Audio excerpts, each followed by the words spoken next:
Hello everyone, welcome to my channel Priya की classes. आज हम पढ़ने जा रहे हैं यूनिफॉर्म सर्कुलर मोशन। इस यूनिफॉर्म सर्कुलर मोशन को जानने से पहले अगर मैं आपसे एक क्वेश्चन पूछूं कि सर्कुलर मोशन क्या होता है, तो आप क्या बोलेंगे कि कोई भी ऑब्जेक्ट या बॉडी जो है सर्कल में मूव कर रही है उसको बोलेंगे सर्कुलर मोशन, जो है बॉडी प्रोड्यूस कर रही है। लेकिन अगर मैं आपसे बोलूं कि इसको आपको एक डायग्राम के थ्रू समझाना है कि कैसे उसमें डायरेक्शन चेंजेस होते हैं, या फिर कुछ मुझे वेलोसिटी का कॉन्सेप्ट समझाइए उसमें कि कैसे वेलोसिटी का रिलेशन है इससे सर्कुलर मोशन से, अगर यूनिफॉर्म सर्कुलर मोशन है या फिर अगर हम देख रहे हैं कि यूनिफॉर्म लीनियर मोशन है, वहाँ पर एक्सीलरेशन नहीं होता है। जब हम बात सर्कुलर मोशन की करते हैं तो यहाँ पर एक्सीलरेशन आ जाता है। तो डिफरेंस क्या है इसमें? मोशन तो दोनों है, लीनियर भी है और सर्कुलर भी है, बट यहाँ पे एक्सीलरेशन नहीं होता है, वहाँ पर एक्सीलरेशन होता है। तो इसी को थोड़ा हम क्लियर करते हैं, अभी थोड़ा अपना बेस जो है स्ट्रॉन्ग बनाते हैं कि क्या इसमें डिफरेंस है, कैसे वेलोसिटी को स्पीड से इसमें भी डिफरेंट प्रूव करेंगे कि velocity is different from speed. अब अपने कंसेप्ट पे आते हैं कि सर्कुलर मोशन है क्या। अगर कोई बॉडी या फिर कोई भी इंसान मूव कर रहा है स्क्वायर ट्रैक पे, ठीक है, ये है स्क्वायर ट्रैक, इस पे मुझे किसी को भी मूव करवाना है, मोशन में लाना है, तो क्या करेगा? यहाँ पे ए पॉइंट से स्टार्ट करेगा, वो ए से जाएगा बी पे, बी से सी पे और सी से डी पे, फिर डी से ए पे, पूरा एक राउंड लगाने के लिए। तो यहाँ पर जो उसने साइड चेंजेस किए हैं वो कितने हैं? 4। क्यों? क्योंकि वो स्क्वायर है, स्क्वायर के 4 साइड्स हैं, इसलिए 4 बार उसने अपनी साइड्स चेंज की। ए से बी पे गया, सीधा तो नहीं गया, यहाँ से यहाँ पे आ गया। क्यों? क्योंकि ये उसका ट्रैक है, इसी पे ही उसको चलना है। तो यहाँ पर स्क्वायर ट्रैक पे उसने 4 बार साइड चेंज किया। ऐसे ही मैं अगर हेक्सागोनल ट्रैक दे दूँ उसे, तो यहाँ पर भी वो कितने साइड चेंज करेगा? 6 साइड्स, ठीक है। हेक्सागोनल ट्रैक पे भी वो कितनी साइड चेंज करेगा? 6 साइड्स। ऐसा तो नहीं है कि वो यहाँ ए से बी पर आ रहा है और सीधा सीधा चलता जाएगा, नहीं, यहाँ से वो डायरेक्शन साउथ की तरफ लेगा।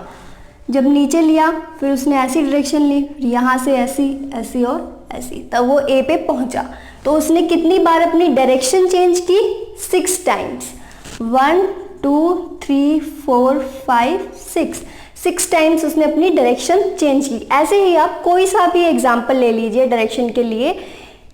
किसी भी ट्रैक पे अगर आपको उसे पॉइंट पे लाना है तो वो अपनी डायरेक्शन चेंज करता रहेगा। अब ऐसे ही मैं कोई एक सर्कुलर ट्रैक बनाने के लिए कुछ अपना माइंड यूज कर रही हूँ कि मान लो जैसे ये मैंने एक ट्रैक बनाया, तो इसमें मैंने बहुत छोटी छोटी साइड्स लेके कि एक मेरी साइड ऐसे जा रही है, एक ऐसे जा रही है, एक ऐसे और एक ऐसे, एक ऐसे, एक ऐसे, ये बहुत सारी टाइनी साइड्स को लेके मैंने एक अपना जो है ट्रैक बनाया। अब वहाँ पर क्या हो रहा है कि उसकी बार बार डायरेक्शन चेंज होगी। जो भी इंसान इस पे मोशन में आएगा वो अपनी बार बार डायरेक्शन चेंज करेगा अगर उसे ये ट्रैक फॉलो करना है तो यही है, अगर वो इस ट्रैक पे दौड़ेगा तो किस मोशन में आ जाएगा? वो सर्कुलर मोशन। और सर्कुलर मोशन को हम डिफाइन करें कि क्या होता है सर्कुलर मोशन, तो उसमें एक जो बॉडी है वो बार बार अपनी डायरेक्शन चेंज करेगी। The body will change its direction continuously in the circular motion. वही है, उसी को हम सर्कुलर मोशन बोलते हैं कि किसी भी मोशन में एक ट्रैक को आप बार बार अपनी साइड चेंज कर करके फॉलो कर रहे हैं। अब बात आती है कि डायरेक्शन से क्या लेना देना इसका, क्यों पढ़ रहे हैं हम डायरेक्शन? बार बार मैं वर्ड एक डायरेक्शन बोल रही हूँ, क्यों बोल रही हूँ? अगर एक इंसान सेम स्पीड के साथ, कांस्टेंट स्पीड के साथ एक सर्कुलर ट्रैक को फॉलो करता है, उस पर दौड़ता है, तो उसकी वेलोसिटी सेम नहीं होगी। क्यों नहीं होगी? क्या कहना चाह रही हूँ मैं कि अगर स्पीड कांस्टेंट है, एक ही स्पीड से पूरे ट्रैक पे दौड़ रहा है, तो उसकी वेलोसिटी कांस्टेंट नहीं होगी, कांस्टेंट नहीं होगी। क्यों नहीं होगी? क्योंकि हमने पढ़ा है वेलोसिटी किस पे डिपेंड करती है? डायरेक्शन पे। Velocity is a vector quantity. और हम सर्कुलर मोशन में यही पढ़ रहे हैं कि बार बार हमारी साइड्स चेंज हो रही है, डायरेक्शन चेंज हो रही है। यहाँ पर तो बहुत बार डायरेक्शन चेंज हुई है, तो सर्कुलर मोशन में बार बार डायरेक्शन चेंज होने के कारण वहाँ पर वेलोसिटी कांस्टेंट नहीं होती है। वेलोसिटी जो है अगर उसमें चेंज आ रहा है, चेंज इन वेलोसिटी, कांस्टेंट नहीं है मतलब उसमें चेंज आ रहा है, ठीक है। स्पीड कांस्टेंट है, वेलोसिटी कांस्टेंट नहीं है। अब वेलोसिटी कांस्टेंट नहीं है तो ऑब्वियस सी बात है वहां पर चेंज आ रहा है। जब चेंज आ रहा है तो उस at the rate at which the velocity is changing, तो उसको क्या बोलते हैं हम? एक्सीलरेशन, ठीक है। तो यहाँ पर हमें ये पता लग रहा है कि वेलोसिटी से एक्सीलरेशन भी हो रहा है। क्यों? क्योंकि सीधा सीधा जो लिंक है इसका वो किससे है? डायरेक्शन से। डायरेक्शन चेंज हो रही है इसलिए वहाँ पर वेलोसिटी चेंज हो रही है। चेंज इन वेलोसिटी क्या होता है? एक्सीलरेशन। और जब मैं अभी बात कर रही थी कि लीनियर मोशन में है, मतलब एक लाइन सीधी सीधी मोशन में जा रही है, तो वहाँ पर क्या होगा? वेलोसिटी वहाँ पर कांस्टेंट हो सकती है क्योंकि वो एक ही डायरेक्शन में जा रहा है, ठीक है। वेलोसिटी चेंज नहीं होगी। जब चेंज ही नहीं हो रहा वेलोसिटी में तो इस एक्सीलरेशन नहीं होगा। तो लीनियर में एक्सीलरेशन क्यों नहीं होता? एक्सीलरेशन क्रॉस क्यों होता है? क्यों नहीं होता? क्योंकि वहाँ पर वेलोसिटी कांस्टेंट होती है, चेंज नहीं होती। जो सर्कुलर मोशन है वहाँ पर वेलोसिटी चेंज होती है और चेंज इन वेलोसिटी को ही हम बोलते हैं एक्सीलरेशन। हमने पढ़ लिया है कि सर्कुलर मोशन क्या होता है। अब आता है कि यूनिफॉर्म सर्कुलर मोशन क्या होता है। बहुत सिंपल है। अगर कोई भी इंसान एक सर्कुलर ट्रैक पे मूव कर रहा है लेकिन उसकी स्पीड क्या है? कांस्टेंट, एक कांस्टेंट स्पीड के साथ मूव कर रहा है, तो क्या होता है वो? Uniform circular motion. अब हम आते हैं एक टर्म पे, सेंट्रीपिटल फोर्स। बहुत पढ़ते थे हम ये कि सेंट्रीपिटल फोर्स क्या होता है। मान लो कि मैंने एक स्टोन लिया, उसको मैंने थ्रेड से बांधा और ऐसे राउंड राउंड घुमा रही हूँ, तो वो जो स्टोन है वो एक सर्कुलर पाथ डिस्कवर कर लेगा और सर्कुलर वे में ही घूमेगा। तो जो उस स्टोन को मोशन में लाने के लिए फोर्स लग रही है, ठीक है, उस पत्थर को मोशन में लाने के लिए जो फोर्स लग रही है वो होगी मेरी सेंट्रीपिटल फोर्स। सेंट्रीपिटल फोर्स, ठीक है। जैसे मैं ये स्टोन है, सॉरी ये थ्रेड है, यहाँ पर मैंने स्टोन बांधा, लेकिन जब मैं इसे मूव करूँगी ऐसे तो ये जो थ्रेड है वो अलग अलग डायरेक्शन में एक सर्कुलर वे में घूमेगा, है ना। जब भी कोई हम ऐसे थ्रेड घुमाएंगे तो वो स्टोन जो है सर्कुलर वे में घूमेगा।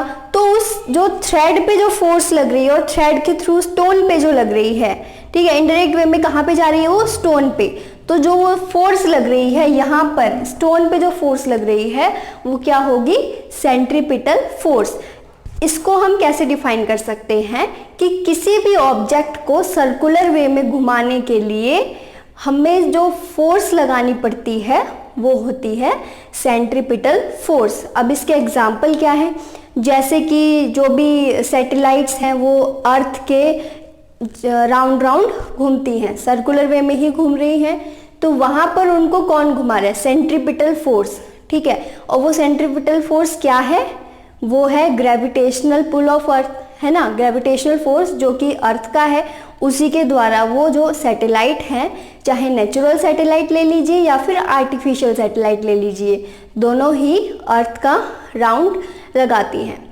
तो एक वो ले लीजिए और एक हो गया कि अर्थ जो है वो सन के चारों तरफ घूमता है ना, तो यहाँ पर भी अपने क्या है, सेंट्रीपिटल फोर्स के थ्रू ही ये घूम रहे हैं। और इनको हम एग्जाम्पल ले सकते हैं अपना यूनिफॉर्म सर्कुलर मोशन में, कि जो अर्थ सन के अराउंड ऑर्बिट लगा रही है वो क्या है, यूनिफॉर्म सर्कुलर मोशन। जो मून है वो अर्थ के अराउंड मूव कर रहा है, वो भी क्या है, यूनिफॉर्म सर्कुलर मोशन, मतलब कि वो एक ही कांस्टेंट स्पीड से जो अपने ऑब्जेक्ट है उसके अराउंड सर्कुलर पाथ ट्रैक करते हैं। ये हमने पढ़ लिया है कि सेंट्रीपिटल फोर्स क्या होती है और यूनिफॉर्म सर्कुलर मोशन क्या होता है। अब हम एक न्यूमेरिकल करके देखते हैं। इसी क्वेश्चन है, a cyclist goes around a circular track once every 2 minute. एक साइक्लिस्ट है, एक सर्कुलर ट्रैक पे अपने साइकिल चला रहा है, हर 2 मिनट में वो अपना ट्रैक जो है कंप्लीट कर लेता है, मतलब एक जो चक्कर है वो उस ट्रैक का लगा लेता है। तो यहाँ पे हमारा टाइम हो गया 2 मिनट्स का, ठीक है। अब if the radius of the circular track is 105, अगर उस सर्कुलर ट्रैक की रेडियस क्या है 105 मीटर्स, कैलकुलेटेड स्पीड, हमें क्या निकालनी है, स्पीड। और स्पीड को हम किससे रिप्रेजेंट करते हैं, v से, है ना, v से ही रिप्रेजेंट करते हैं। तो हमारी स्पीड निकालनी है हमें, और जहाँ पे हमें रेडियस दे रखा है 105 मीटर का, तो हम यहाँ पर क्या करेंगे, स्पीड निकालने के लिए जो हमारा फॉर्मूला है वो क्या है, डिस्टेंस अपॉन टाइम, या फिर डिस्टेंस को हम कैसे रिप्रेजेंट करते हैं, एस से, S divided by T, small T. तो ये हमारे सिंबल्स हैं यहाँ पे कि किससे हम रिप्रेजेंट करते हैं, डिस्टेंस को एस से और टाइम को स्मॉल टी से। अब डिस्टेंस कैसे निकालूं मैं, कि इस सर्कुलर ट्रैक का मुझे डिस्टेंस निकालना है, वो कैसे निकलेगा, एक सर्कुलर ट्रैक का उसने 2 मिनट में पूरा राउंड लिया, यानी कि उसकी सरकमफ्रेंस, और सरकमफ्रेंस क्या होता है 2 पाई आर, 2 पाई आर, ये कितना, ये हो गया उसका डिस्टेंस, ठीक है। अब आर की वैल्यू हमें पता है, क्या है ये 2 पाई इंटू 105, ये हमारा डिस्टेंस। टाइम हमें पता है 2 मिनट्स। तो जब ये मीटर में है, रेडियस मीटर में है, और स्पीड जो है ऐसा यूनिट क्या है उसकी, मीटर पर सेकंड, तो हमें टाइम किस में करना पड़ेगा, सेकंड में। तो 2 को मैं मल्टीप्लाई करूँगी 60 से, सेकंड में कन्वर्ट करने के लिए ये हो जाएगा 120 सेकेंड्स। टाइम हमारा आ चुका है 120 सेकेंड। और अब हम इसको अपनी स्पीड के फॉर्मूले में रखते हैं। Speed is equal to distance divided by time. Distance कितना है 2 pi r, that is 105 divided by time, time कितना है 120। अब पाई की वैल्यू रख दूँ मैं यहाँ पे 22 डिवाइडेड बाय 7 इंटू 105 टू 120। अब इसको काटें हम तो 7 1 जा 7, 7 1 जा 7, 7 5 जा 35, 15 1 जा 15 8 जा 2 1 जा 2 4 जा 2 2 जा 11 जा। इसको सॉल्व करेंगे तो आ जाएगा हमारा 5.5 मीटर पर सेकंड। ये हमारी आ गई स्पीड। क्या आई है हमारी स्पीड 5.5 मीटर पर सेकंड, मतलब कि इतनी स्पीड से उसने एक ट्रैक, एक चक्कर अपना कंप्लीट करता है 2 मिनट में।